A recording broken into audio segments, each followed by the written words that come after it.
സാസ് Hindi learning സ്കൂളിലേക്ക് ഏവർക്കും ഹൃദ്യമായ സ്വാഗതം. ഈ വീഡിയോയിൽ നമ്മൾ ചർച്ച ചെയ്യാനായിട്ട് പോകുന്നത് SSLC പരീക്ഷയെ എങ്ങനെ നേരിടാം, ഹിന്ദി പരീക്ഷയിൽ എങ്ങനെ നേരിടാം എന്നുള്ളതാണ്. ഏറ്റവും കൂടുതൽ മാർക്ക് നമുക്ക് ഏതൊക്കെ വിധത്തിലൂടെ മാർക്ക് സ്കോർ ചെയ്യാൻ പറ്റും നമുക്ക് നോക്കാം. അപ്പോൾ അതിനായി നിങ്ങൾ ആദ്യമേ പാഠഭാഗങ്ങളെല്ലാം വായിച്ച് മനസ്സിലാക്കിയിട്ടുണ്ടാവണം. അതോടൊപ്പം തന്നെ നമ്മൾ നിരന്തരം വരുന്ന ചില ക്വസ്റ്റ്യൻസിലൂടെ കടന്നു പോയി കഴിഞ്ഞാൽ നമുക്ക് വളരെ ഈസി ആയിട്ട് പരീക്ഷ എഴുതാനായിട്ട് പറ്റും. അപ്പോൾ ആദ്യമേ വൺ വേർഡിനെ കുറിച്ചുള്ള കാര്യങ്ങൾ ഞാൻ പറയാം. ആദ്യം നിങ്ങൾ എല്ലാ ചാപ്റ്ററും എഴുതിയ ലേഖകന്മാരെ പഠിച്ചു വെക്കണം. അതുപോലെ തന്നെ അതിൻ്റെ വിധ എന്താണെന്ന് പഠിക്കണം. കഥയാണോ, കഹാനിയാണോ, അതുപോലെ കവിതയാണോ, ലേഖാണോ എന്താണെന്നുള്ള കാര്യം പഠിച്ചു വെക്കുക.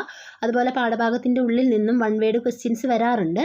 അപ്പോൾ അതും ഒന്ന് നോക്കി വെച്ചതിന് ശേഷം നമ്മൾ ഇമ്പോർട്ടൻ്റ് ആയിട്ട് പഠിക്കേണ്ട ചില സംഭവങ്ങളാണ് നമ്മൾ നോക്കാം. ഇമ്പോർട്ടൻ്റായി പഠിക്കേണ്ട ചില കാര്യങ്ങളാണ് നമ്മൾ പറയുന്നത്. അതിൽ ഫസ്റ്റ് വണ്ണാണ് വിശേഷൻ എന്ന് പറയുന്ന 1 മാർക്കിൻ്റെ ക്വസ്റ്റ്യൻ. അപ്പോൾ എങ്ങനെയാണ് വിശേഷണ ശബ്ദങ്ങളെ കണ്ടുപിടിക്കാൻ പറ്റുക, അല്ലെങ്കിൽ വിശേഷണ ശബ്ദങ്ങൾ എന്നാൽ എന്ത് എന്ന് നമുക്ക് ആദ്യം ഒന്ന് നോക്കാം. ഒരു വസ്തുവിനെയോ വ്യക്തിയെയോ സ്ഥലത്തെ വിശേഷിപ്പിക്കുന്ന പദങ്ങളാണ് നമ്മൾ വിശേഷണ പദമായിട്ട് എഴുതാനുള്ളത്. ഇതുവരെയുള്ള ക്വസ്റ്റ്യൻ പേപ്പറിലെല്ലാം 2 വേർഡ്സ് തന്നിട്ട് അതിൽ നിന്നും ഇപ്പം ടൂട്ടാ പഹിയ എന്ന വാക്ക് തന്നിട്ട് അതിൽ നിന്ന് വിശേഷണ ശബ്ദം കണ്ടുപിടിക്കാൻ പറഞ്ഞു കഴിഞ്ഞാൽ നമുക്കറിയാം 2 വാക്ക് തന്നാൽ അതിൽ ആദ്യ വാക്ക് ആൻസർ ആയിരുന്നു. പക്ഷേ ഇപ്പോൾ ക്വസ്റ്റ്യൻ്റെ പാറ്റേൺ മാറിയതിന് സ്ഥിതിക്ക് 4ഓളം ഓപ്ഷൻസ് തന്നിട്ട് അതിൽ നിന്ന് വിശേഷണ ശബ്ദം കണ്ടുപിടിക്കാനാണ് പറയാറുള്ളത്. അപ്പോൾ നിങ്ങളൊരു കാര്യം ശ്രദ്ധിക്കുക. 4 പോയിന്റ് തന്നിട്ടുണ്ടെങ്കിൽ, 4 ഓപ്ഷൻസ് തന്നിട്ടുണ്ടെങ്കിൽ അതിൽ വ്യക്തിയുടെ പേരോ സ്ഥലത്തിൻ്റെ പേരോ സാധനത്തിൻ്റെ പേരോ തന്നു കഴിഞ്ഞാൽ അവയൊന്നും വിശേഷണ പദമല്ല. പിന്നെ എന്താണ്, ഇപ്പോൾ പറയില്ലേ ബഡാ ആദ്മി, മനുഷ്യനെ എങ്ങനെ വിശേഷിപ്പിച്ചു? ബഡാ എന്ന്. അപ്പോൾ അവിടുത്തെ വിശേഷണ പദമാണ് ബഡാ. അപ്പോൾ അങ്ങനെയുള്ള കാര്യങ്ങളാണ് ശ്രദ്ധിക്കേണ്ടത്. ബഡാ, ലാൽ, സുന്ദർ, ജൽദി പോലെയുള്ള കാല, സാര പോലെയുള്ള വാക്കുകളാണ് നമ്മുടെ വിശേഷണ പദം എന്ന് പറയുന്നത്. അപ്പോൾ അത് 1 മാർക്കിന് ഷുവർ ക്വസ്റ്റ്യൻ ആണ്, ഉറപ്പായിട്ടുണ്ടാകും, ശ്രദ്ധിക്കുക. അപ്പോൾ ഇവിടെ മോഡലായിട്ട് തന്നിരിക്കുന്നത് നിങ്ങളൊന്ന് ശ്രദ്ധിച്ചാൽ നിങ്ങൾക്ക് മനസ്സിലാവും. ചുസ്ത് ഗസലേ, നല്ല ഗസലുകൾ. അപ്പോൾ അവിടുത്തെ വിശേഷണ പദം ഏതാണ്? ചുസ്ത് എന്നുള്ളതാണ്.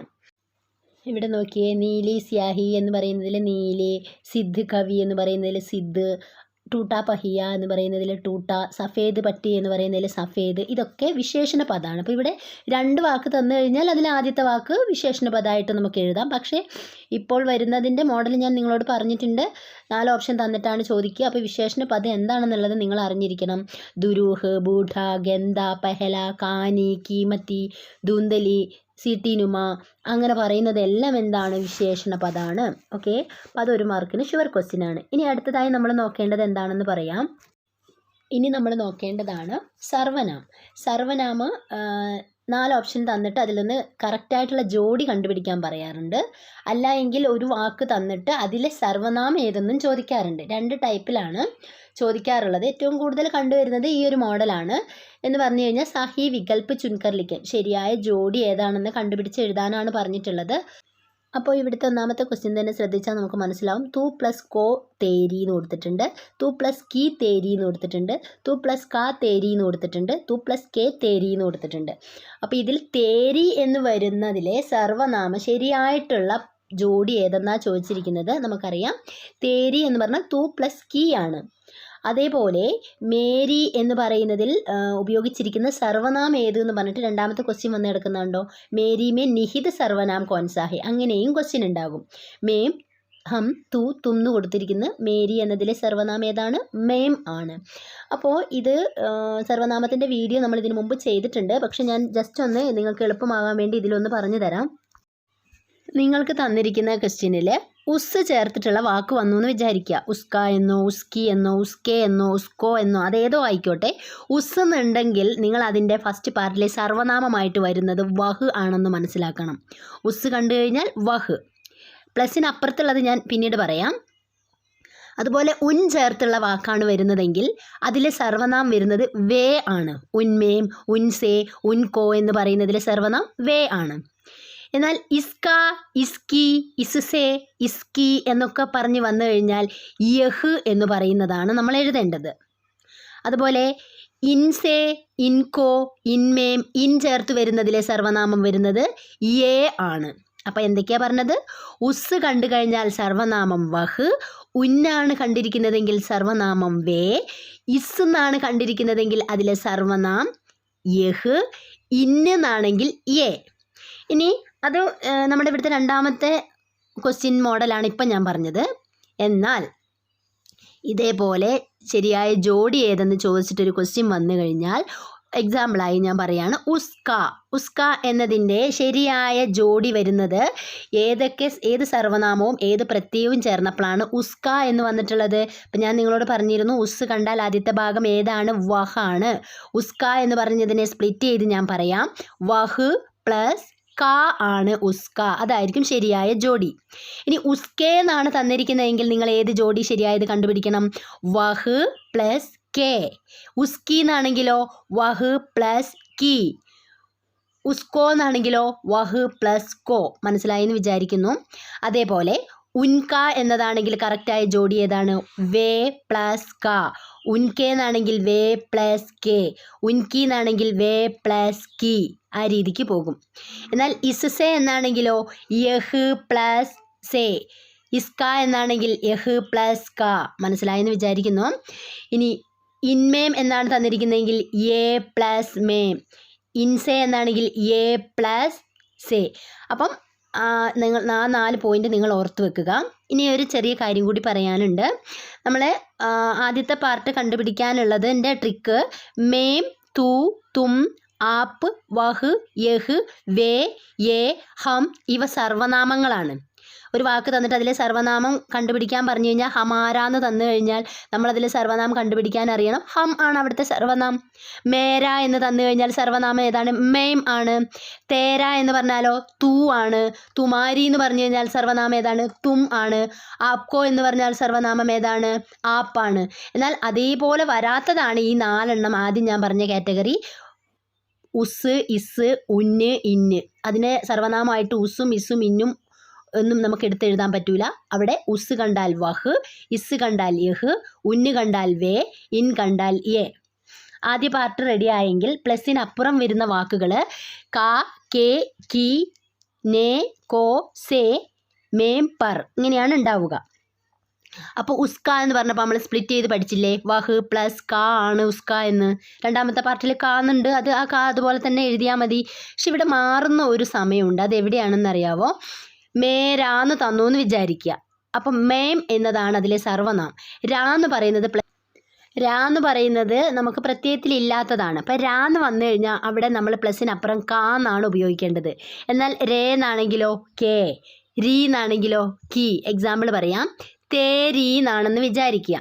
അതിനെ ശരിയായ ജോഡി ചോദിച്ചിട്ട് തു പ്ലസ് കാ, തു പ്ലസ് കി, തു പ്ലസ് കെ എന്നൊക്കെ പറഞ്ഞിട്ട് തരും. അപ്പം തേരി എന്നുള്ളതിനെ സ്പ്ലിറ്റ് ചെയ്ത് നമുക്ക് എങ്ങനെ എഴുതാം? തു പ്ലസ് കി. രീ വന്നാൽ കി. തേരേന്നാണെങ്കിലോ തു പ്ലസ് കെ. തേരാന്നാണെങ്കിലോ തു പ്ലസ് ക. അത് മനസ്സിലായിട്ടുണ്ടാകും അല്ലേ? അതുപോലെ ഉസ്ക എന്നാണെങ്കിൽ വഹ് പ്ലസ് ക. അവിടെ മാറ്റങ്ങളൊന്നുമില്ല. ഇനി നമ്മൾ ശ്രദ്ധിക്കേണ്ട ഒരു കാര്യം, പലപ്പോഴും നമ്മളെ തെറ്റിക്കാൻ ഒരു ക്വസ്റ്റ്യൻ തരാറുണ്ട്. മുജേ തരും. മുജേ തന്നാൽ ഫസ്റ്റ് പാർട്ട് നമുക്കറിയാം മേം ആണ് സർവനാം. പ്ലസിനപ്പുറത്ത് ചേ എന്ന് പറയുന്നത് ഒരിക്കലും ഉണ്ടാവില്ല. അവിടെ കോ ആണ്. കോ എന്നുള്ളതാണ് അവിടെ കറക്റ്റായിട്ട് വരിക. മേം പ്ലസ് കോ ആണ് മുജേ എന്ന് പറയുന്നത്. തു പ്ലസ് കോ ആണ് തുജേ എന്ന് പറയുന്നത്. നിങ്ങളെ തുജേ തന്നിട്ട് ഫസ്റ്റ് ഓപ്ഷനിൽ തന്നെ തു പ്ലസ് കെ എന്ന് അവർ കൊടുത്തിട്ടുണ്ടാവും. അത് തെറ്റാണ്. തു പ്ലസ് കെ തേരയാണ്. ഓക്കെ, തു പ്ലസ് കോ ആണ് തുജേ. അതുപോലെ മുജേ എന്ന് കണ്ടു കഴിഞ്ഞാൽ മേം പ്ലസ് കോ ആണ്, അല്ലാതെ മേം പ്ലസ് കെ അല്ല. ആ കാര്യം ഓർക്കുക. അപ്പോൾ ഇങ്ങനൊരു ക്വസ്റ്റ്യനിൽ സർവനാമം എന്താണ്, പ്രത്യയം എന്താണെന്ന് നമ്മൾ കറക്റ്റായിട്ട് അറിയണം. പ്ലസ് ഇട്ട് 2 വാക്ക് തന്നു കഴിഞ്ഞാൽ ഒരു കാര്യം കൂടി പറഞ്ഞോട്ടെ. ഉസ് സേ എന്ന് കണ്ടു കഴിഞ്ഞാൽ നമുക്കറിയാം വഹ് പ്ലസ് സേ ആണ്. പക്ഷെ നിങ്ങൾക്ക് തരികയാണ് ഉസേ. ഉസ് സേ എന്നില്ലാണ്ട് ഉസേ എന്നാണ് തന്നതെങ്കിൽ അതിൻ്റെ ഉത്തരം വഹ് പ്ലസ് കോ ആണെന്നുള്ള കാര്യം പ്രത്യേകം ഓർക്കുക. അതുപോലെ ഇസ് സേ കണ്ടു കഴിഞ്ഞാൽ വഹ് പ്ലസ് യഹ് പ്ലസ് സേ ആണ്.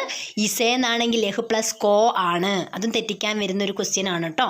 അപ്പോൾ നമ്മുടെ പ്രത്യയത്തിലില്ലാത്ത ഏതെങ്കിലും അക്ഷരങ്ങൾ കൂടുതലായിട്ട് വന്നു കഴിഞ്ഞാൽ അതിൻ്റെ ഉത്തരം കോ ആയിരിക്കും. പ്രത്യയങ്ങൾ നേ, കോ, സേ, കാ, കെ, കി ആണ്. എന്താണ് പ്രത്യയം എന്നും നാം അറിയണം. സർവനാമങ്ങൾ ഏതൊക്കെയാണെന്ന് ഞാൻ പറയാം. മേം, തു, തും, ആപ്പ്, ഹം, വഹ്, യഹ്, വേ, യേ. കൂടുതലും ഇവ വെച്ചുകൊണ്ടുള്ള ക്വസ്റ്റ്യൻസ് ആണ് ചോദിക്കാറുള്ളത്. എന്നാൽ പ്ലസിനപ്പുറം വരുന്ന പ്രത്യയിനെ കണ്ടുപിടിക്കാൻ ने को से का के की മേം പർ കേലിയെ. അപ്പോൾ കണ്ടുപിടിക്കുന്ന കുറച്ച് ക്വസ്റ്റ്യൻസ് ഞാനിവിടെ തരാം. ഉസ്സേ എങ്ങനെ കണ്ടുപിടിക്കാം? വഹ് പ്ലസ് സേ മേരാ, മേം പ്ലസ് രാ എന്ന് പറയുന്ന പ്രത്യയം ഇല്ലാത്തത് കൊണ്ട് കാ. മുജേ മേം പ്ലസ് കോ, എന്താ വെച്ചാൽ ചേ എന്ന് പറയുന്ന പ്രത്യയം നമുക്കില്ല. അപ്പോൾ അവിടെ കാണാത്ത പ്രത്യയങ്ങൾ വന്നു കഴിഞ്ഞാൽ നമ്മളതിന് കോ ആണ് ഉത്തരം വരിക. ഏതൊഴികെ? രാ രേ രീ ഒഴികെ. രാ രേ രീ കണ്ടാൽ കാ കേ കീ ആണ് അതിൻ്റെ പ്രത്യയമായിട്ട് വരിക എന്നുള്ള കാര്യം നിങ്ങളൊന്ന് ഓർക്കുക. അപ്പോൾ ഇവിടെ ഏറ്റവും ശ്രദ്ധിക്കേണ്ട ഒരു ക്വസ്റ്റ്യൻ ആണ് നമ്മുടെ സർവനാമം. അപ്പോൾ 1 മാർക്കിൻ്റെ ക്വസ്റ്റ്യനിൽ 1 വിശേഷണ ശബ്ദം നമ്മൾ പറഞ്ഞു കഴിഞ്ഞു. നെക്സ്റ്റ് നമ്മൾ ഷുവറായിട്ടും വരുന്നൊരു ക്വസ്റ്റ്യൻ ആണ് ഈ സർവനാമത്തിൻ്റെ ഈ ഒരു ക്വസ്റ്റ്യൻ. ആദ്യത്തെ ഭാഗം സർവനാമവും രണ്ടാമത്തെ ഭാഗം പ്രത്യയമാണ്. അപ്പോൾ ഒരു വാക്ക് തന്നിട്ട് അതിലെ സർവനാമം കണ്ടുപിടിക്കാൻ പറഞ്ഞു കഴിഞ്ഞാൽ ചിലപ്പോൾ പ്ലസ് ഒന്നും കണ്ടോളണം എന്നില്ല. ഉസ്സേ എന്ന് പറഞ്ഞിട്ട് ആ വാക്കിലെ സർവനാമം ഏതെന്ന് ചോദിച്ചാൽ അതിൻ്റെ ഉസ് എന്ന് പറയുന്ന ഭാഗത്തിന് വരുന്ന സർവനാമമാണ് ചോദിച്ചത്. നമ്മൾ നേരത്തെ പറഞ്ഞു വഹാണ്. അപ്പോൾ ചിലപ്പം ശരിയായ ജോഡി കണ്ടുപിടിക്കാൻ പറയുമ്പോഴാണ് ഈ പ്ലസ് ഇട്ടിട്ട് വരുന്നത്. അപ്പോൾ ഉസ്സേ തന്നു കഴിഞ്ഞാൽ പ്ലസ് ഇട്ടിട്ട് കറക്റ്റായിട്ട് വരുന്ന ജോഡി ഏതായിരിക്കും? വഹ് പ്ലസ് സേ ആണ്. പിന്നെ അതുപോലെ തന്നെ വരുന്നൊരു ക്വസ്റ്റ്യനാണ് 1 വേർഡിൽ പലപ്പോഴും എന്തായാലും തന്നെ ഉണ്ടാകുന്ന ഒരു ഷുവർ ക്വസ്റ്റ്യനിൽ ഒന്നാണ് സമാനാർത്ഥി ശബ്ദ്. ഒരു വാക്ക് തരും, ആ വാക്കിൻ്റെ സെയിം അർത്ഥം വരുന്ന പദം നിങ്ങൾക്ക് മുകളിൽ തന്നിരിക്കുന്ന പാരഗ്രാഫിലുണ്ട്, കണ്ടുപിടിക്കാൻ പറയും. അപ്പോൾ നമ്മുടെ മുഴുവൻ ചാപ്റ്ററിലെയും പ്രധാനപ്പെട്ട സമാനാർത്ഥി ശബ്ദങ്ങൾ നമ്മൾ പഠിച്ചു വെക്കണം. എന്ന് പറഞ്ഞു കഴിഞ്ഞാൽ ഇപ്പം എന്താ പറയുക, ചക്രം എന്നർത്ഥം വരുന്ന മറ്റൊരു വാക്ക് നിങ്ങൾക്ക് തന്നിരിക്കുന്ന ഭാഗത്തിലുണ്ട് എന്ന് പറഞ്ഞാൽ നമ്മൾക്ക് മുകളിലൊരു പാരഗ്രാഫ് ഉണ്ടാവുമല്ലോ. അപ്പോൾ പഹിയ, അങ്ങനെ വരുന്ന വാക്കുകൾ നമ്മൾ പഠിക്കേണ്ടതുണ്ട്. അപ്പോൾ നമുക്ക് കുറച്ച് ഇമ്പോർട്ടൻ്റ് ആയ നമ്മുടെ ടെക്സ്റ്റ് ബുക്കിലെ കുറച്ച് സമാനാർത്ഥി ശബ്ദങ്ങൾ പരിചയപ്പെടാം. അപ്പോൾ നമുക്ക് നോക്കാം. ഇവിടെ ബഹസ് കേലിയെ പ്രയുക്ത ശബ്ദ കോൺസാ ഹേ. ബഹസ് എന്നർത്ഥം വരുന്ന ഒരു വാക്ക് നിങ്ങളുടെ ഈ മുകളിലെ പാരഗ്രാഫ് തന്നിട്ടുണ്ട്, കണ്ടുപിടിക്കാൻ പറഞ്ഞാൽ മുബാഹിസ എന്ന വാക്ക് അവിടെ ഉണ്ടാകും. അതുപോലെ മൊഹല്ല എന്ന് പറയുന്നതിൻ്റെ ഇലാക്ക, മഷ്ഹൂർ എന്ന് പറയുന്നതിൻ്റെ സമാനാർത്ഥി ശബ്ദ പ്രസിദ്ധ്, ധടി എന്ന് പറഞ്ഞാൽ ദുക്കാൻ, ആഹിസ്ത ധീരെ, നസ്ദീക്ക് പാസ്, ഭൂ എന്ന് പറഞ്ഞാൽ ഗിന്ത്, ദർക്കാർ ആവശ്യകത, അതിനനുസരിച്ച് അനുയോജ്യമായവ എഴുതുക. അപ്പോൾ എന്തായാലും സമാനാർത്ഥി ശബ്ദങ്ങൾ നിങ്ങൾ നന്നായിട്ട് അങ്ങനെയുള്ള വേർഡ്സുകൾ പഠിച്ചു വെക്കുക എന്നുള്ളതാണ് അടുത്തതായിട്ട് ചെയ്യേണ്ടത്. ഇനി ഇതേപോലെ തന്നെ വരുന്ന മറ്റൊരു ക്വസ്റ്റ്യനാണ് മുഹാവര എന്ന് പറയുന്നത്. ഒരു വലിയൊരു വാക്ക് ഇങ്ങനെ തന്നിട്ട് ഇതിൻ്റെ അർത്ഥം എന്ത്, മത്തിലബ് എന്ത് എന്നൊക്കെ പറഞ്ഞിട്ട് ചോദിക്കും അല്ലേ. ലോഹാലേന, ഇസ്കാ അർത്ഥ ക്യാ ഹേ, ഇസ്കാ മത്തിലബ് ക്യാ ഹേ. അപ്പോൾ ലോഹാലേന എന്ന് പറഞ്ഞാൽ എന്തായിരുന്നു? സാമ്നാകർണ, നേരിടുക. അപ്പോൾ അങ്ങനെ നമ്മുടെ ഓരോ ചാപ്റ്ററിലും പ്രത്യേകം ചില വാക്കുകളുണ്ട്, അത് പഠിച്ചു വെക്കണം. അപ്പോൾ ഷർമിന്ദ ഹോന എന്ന് പറഞ്ഞാൽ എന്താണ്? ലജ്ജിത് ഹോന. അതുപോലെ തന്നെ നസർ മിലാന എന്ന് പറഞ്ഞാൽ എന്താണ്? മുഹുക്കി ഓർ ദേക്കിന. അങ്ങനെ ഇമ്പോർട്ടൻ്റ് ആയ കുറച്ച് കന്താദേന, സഹായത കർണ, താരിഫ് കർണ, പ്രശംസ കർണ, അങ്ങനെ കുറച്ച് സെൻറ്റൻസുകൾ ഉണ്ടല്ലോ, അതും നമ്മളൊന്ന് ശ്രദ്ധിക്കുക. അതും 1 മാർക്കിന് പലപ്പോഴും കണ്ടുവരുന്ന ഒരു ക്വസ്റ്റ്യനിലൊന്നാണ്. അപ്പം നമുക്ക് നോക്കാം. കന്താദേന എന്ന് പറഞ്ഞാൽ എന്താണ്? സഹായത കർണ, ഇന്തസാർ കർണ, പ്രതീക്ഷ കർണ, താരിഫ് കർണ, പ്രശംസ കർണ, വാഹുവാഹി കർണ, പ്രശംസിക്കുക എന്ന വാക്ക് തന്നെയാണ് കേട്ടോ അതും. നക്കൽ കർണ, അനുകരൺ കർണ, ഷർമിന്ദ മഹസൂസ് കർണ, ലജ്ജാക്ക അനുഭവ് കർണ. ലോഹാലേനയ്ക്ക് അർത്ഥങ്ങൾ ശ്രദ്ധിക്കുക. ലഡായി കർണ, യുദ്ധം ചെയ്യുക എന്നും, മുക്കാബല കർണ, വെല്ലുവിളിക്കുക എന്നും, സാമ്ന കർണ, നേരിടുക എന്നും, യുദ്ധ കർണ, യുദ്ധം ചെയ്യുക എന്നൊക്കെ അർത്ഥം വരുന്നുണ്ട്. തബ്ദീൽ ഹോന എന്ന് പറഞ്ഞാൽ ബദൽന, പരിവർത്തൻ ഹോന, മാറ്റം സംഭവിക്കുക എന്നാണ് അർത്ഥം. പൗഫടിന എന്ന് പറഞ്ഞാൽ നേരം വെളുക്കുക, പ്രഭാത് ഹോന എന്നുള്ളതാണ്. ബാഞ്ചെങ്കിൽ ജാന, പ്രസന്ന ഹോന, സന്തോഷിക്കുക. മൂഹ് ഉദർജാന, ഉദാസ് ഹോന, ദുഃഖി ഹോന, ദുഃഖം ഉണ്ടാവുക. അപ്പോൾ ഇത് ഇമ്പോർട്ടൻ്റ് ആയിട്ട് നിങ്ങൾ പഠിച്ചു വെക്കണം. അപ്പോൾ ഇതിൽ നിന്നും പലപ്പോഴും ഒരു ക്വസ്റ്റ്യൻസ് 1 മാർക്കിനായിട്ട് ചോദിച്ചിട്ടുണ്ട്. ഇനി നമുക്ക് 2 മാർക്കിൻ്റെ ക്വസ്റ്റ്യൻസ് വരാറുണ്ട്.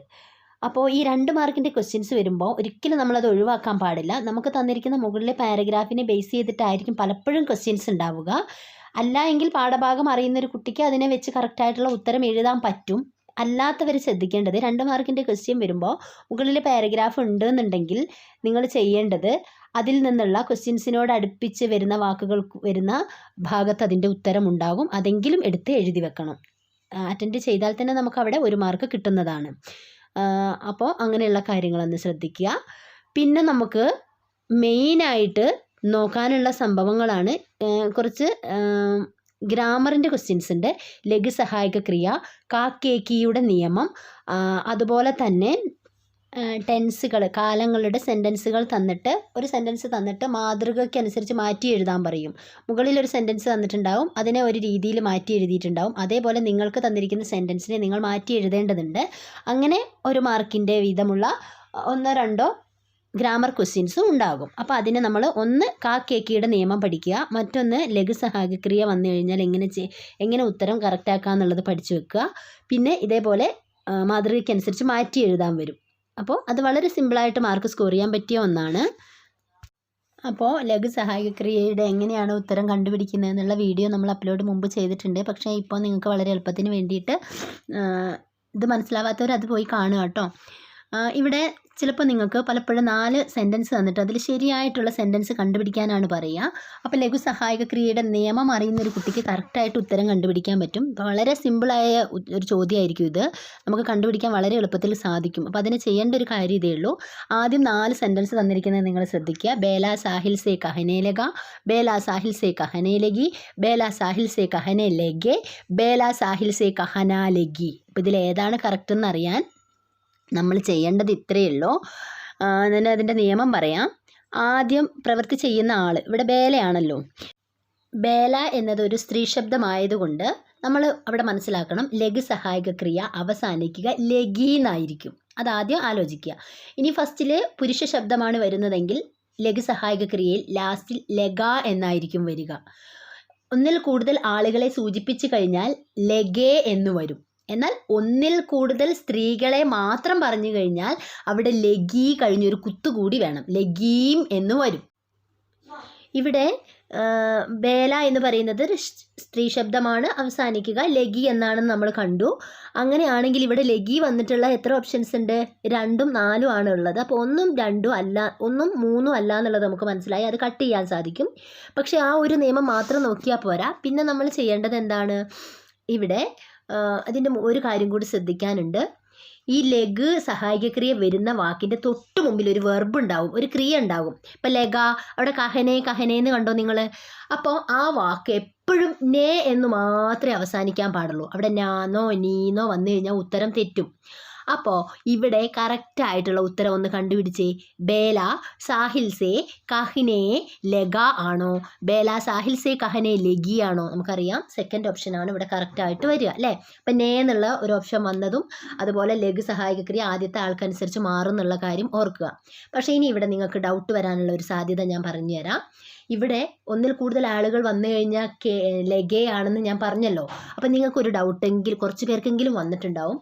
ബേല സാഹിൽ സേ കഹനെ ലഗേ എന്നാണല്ലോ അവിടെ കൊടുത്തിട്ടുള്ളത്. അപ്പം ബേലയും സാഹിലും വന്നു കഴിഞ്ഞാൽ 2 പേരായില്ലേ എന്ന് അല്ലേ. അവിടെ വരും ബേല ഔർ സാഹിൽ, ബേലയും സാഹിലും എന്നായിരുന്നു എങ്കിൽ അത് കഹനെ ലഗേ എന്നായിരിക്കും അവസാനിക്കുക. പക്ഷെ ഇവിടെ ഔർ ഇല്ല, ബേല സാഹിലിനോട് പറയാൻ തുടങ്ങി എന്നാണ്. അപ്പം ഇവിടെ പറഞ്ഞ ആളാരാ? ബേലയാണ്. വളരെ സിമ്പിളായിട്ട് ഇത് ആൻസർ സ്കോർ ചെയ്യാൻ പറ്റും. അപ്പം നിങ്ങളെ ബാക്കിയുള്ള സെൻറ്റൻസുകളൊന്ന് നോക്കുക. മാനേജർ ബഹസ് കർണേ ലഗ, മാനേജർ എന്ന് പറയുന്നത് ഒരു പുല്ലിംഗ ശബ്ദം ആയതുകൊണ്ട് ലഗ എന്ന് അവസാനിച്ചു. ആ തൊട്ടു മുമ്പുള്ള വാക്ക് കർണേ എന്ന് വന്നിരിക്കുന്ന കാര്യം ശ്രദ്ധിച്ചല്ലോ. അടുത്തത് നോക്കാം. ബൂട്ട മല്ലാഹ് ഗസൽ ഗാനേ ലഗ, പുല്ലിംഗ ശബ്ദമാണ് ബൂട്ടെ മല്ലാഹ്, ഗാനേ ലഗ എന്ന് അവസാനിച്ചു. ചാർലി ഗീത് ഗാനേ ലഗ, കണ്ടോ നേ ലഗ, ചാർലി പുല്ലിംഗ ശബ്ദമാണ്. അടുത്ത നോക്കിയേ, ഞാൻ പറഞ്ഞതുപോലെ അല്ലേന്ന്. ബേല ഔർ സാഹിൽ ബീർ ബഹുടി ഗോജിനെ ലഗേ, ബേലയും സാഹിലും 2 പേര് വന്നു, അതുകൊണ്ട് ലഗേ അവസാനിച്ചു. എന്നാൽ അവിടെ ശ്രദ്ധിക്കണം, ബേലയും സാഹിലും ഒരാൾ പുല്ലിംഗ ശബ്ദം ഒരാൾ സ്ത്രീലിംഗ ശബ്ദമാണ്. അതൊന്നും നമ്മൾ നോക്കണ്ട, അവിടെ ലഗയാണ് വരിക. പക്ഷെ ഒന്നിൽ കൂടുതൽ സ്ത്രീകളെ മാത്രം പറഞ്ഞു കഴിഞ്ഞാൽ നമ്മൾ എന്ത് ചെയ്യണം? അവിടെ ലഗീം ആക്കണം. അത് മാത്രമേ അവിടെ മാറ്റുള്ളൂ. ലോഗ് ഒന്നിൽ കൂടുതൽ ആൾക്കാരുണ്ട്, ചില്ലാനേ ലഗേ എന്ന് വന്നു. ബച്ചെ ഒന്നിൽ കൂടുതൽ കുട്ടികളുണ്ട്, ജാനേ ലഗേ എന്ന് വന്നു. ബേല ഒറ്റയ്ക്കാണ്, സ്ത്രീ ശബ്ദമാണ്, ജാനേ ലഗി വന്നു. ഗുഡിലി സ്ത്രീ ശബ്ദമാണ്, ബോൽനെ ലഗി വന്നു. അവിടെ ശ്രദ്ധിക്കുക, ശ്രദ്ധിക്കണം. നിങ്ങൾ തെറ്റിക്കാൻ വേണ്ടി കുടിലിന്ന് വന്നിട്ട് ബോലിനി ലഗി എന്നൊക്കെ തരും. അപ്പം നേ ഒരിക്കലും നീ ഒന്നും വരൂല. അവിടെ നേ മാത്രമേ വരൂ. ആളുകൾ ആരായിക്കോട്ടെ വെർബ് എപ്പോഴും നേയിൽ അവസാനിക്കും. അവസാനത്തെ ലഗ് ആൾക്കനുസരിച്ച് മാറിക്കൊണ്ടിരിക്കും. പുല്ലിംഗ ഏകവചന ശബ്ദത്തിൽ ലഗ എന്നും സ്ത്രീലിംഗ ഏകവചന ശബ്ദത്തിൽ ലഗി എന്നും ഒന്നിൽ കൂടുതൽ ബഹുവചന പദങ്ങൾ വന്നാൽ ലഗേ എന്നും ഒന്നിൽ കൂടുതൽ സ്ത്രീ ശബ്ദങ്ങൾ വന്നാൽ ലഗീം എന്നും ചേർക്കണം. ഇതാണ് ഇതിൻ്റെ നിയമം. അപ്പോൾ ഇതുപോലെ കാക്കേക്കിയുടെ നിയമം നമുക്ക് നോക്കാനുണ്ട്. അതുപോലെ തന്നെ വാക്യ പിരമിഡ് ഉണ്ട്. പട്കഥ എങ്ങനെ തയ്യാറാക്കാം, അടിപൊളിയായിട്ട് പട്കഥ എങ്ങനെ എഴുതാം, പോസ്റ്റർ എങ്ങനെ നിർമ്മിക്കാം, അതുപോലെ തന്നെ ഡയറി, പത്ര, റപ്പട്ട്, ടിപ്പണി, സഹി മിലാങ്കരെ, 4 സഹി വാക്യ ശരിയുത്തരം 4 കണ്ടുപിടിക്കുക. ഇങ്ങനത്തെ ക്വസ്റ്റ്യൻസും ഇനി നമ്മുടെ ഈ ക്വസ്റ്റ്യൻ പേപ്പറിൽ നമ്മൾ പരിചയപ്പെടണം. അതുപോലെ ഇമ്പോർട്ടൻ്റ് ആയ ഒന്നാണ് നമ്മുടെ പാഠപുസ്തകത്തിലെ ഡയലോഗുകൾ തന്നിട്ട് ആര് പറഞ്ഞ സെൻറ്റൻസാണ്, ആരോട് പറഞ്ഞു എന്നുള്ള സെൻറ്റൻസും 1 വേർഡ് 1 മാർക്കിന് ചോദിക്കാറുണ്ട്. അത് ഇപ്പോൾ കാണുന്ന ക്വസ്റ്റ്യൻ പേപ്പറിലെ ഒരു മോഡലാണ്. അപ്പോൾ അതും ഞങ്ങൾ പാഠഭാഗം കഥകളായിട്ടുള്ള പാഠഭാഗങ്ങൾ നന്നായിട്ട് തന്നെ വായിക്കണം. അപ്പോൾ ഇനി നമുക്ക് വലിയ മാർക്കിൻ്റെ 4 മാർക്കിൻ്റെ കുറേ ക്വസ്റ്റ്യൻസ് ഡിസ്കസ് ചെയ്യാനുണ്ട്. അപ്പോൾ ഇതൊരു പാർട്ട് വലിയ ലെങ്തി വീഡിയോ ആകുന്നത് കൊണ്ട് തന്നെ നമുക്ക് 2 പാർട്ടായിട്ട് ചെയ്യാം. അപ്പോൾ ഇത്രയും കാര്യങ്ങൾ നിങ്ങൾ ശ്രദ്ധിക്കുക. ഇതിൻ്റെ തൊട്ട് പിറകെ തന്നെ ഇതിൻ്റെ പാർട്ട് 2 വീഡിയോ വരുന്നതാണ്. അപ്പം നിങ്ങൾക്ക് മനസ്സിലായെന്ന് വിചാരിക്കുന്നു. ഇമ്പോർട്ടൻ്റ് ആയ മുഴുവൻ കാര്യങ്ങളും നമ്മുടെ ഈ വീഡിയോകളിലൂടെ പറയുന്നതായിരിക്കും. നിങ്ങളുടെ പരീക്ഷയ്ക്ക് മുമ്പ് A+ മാർക്ക് മുഴുവൻ മാർക്ക് സ്കോർ ചെയ്യാനുള്ള എല്ലാ ടിപ്സും ട്രിക്സും നമ്മൾ ഇതിൽ ഉൾപ്പെടുത്തും. അപ്പോൾ ഈ വീഡിയോ കാണുക. താങ്ക്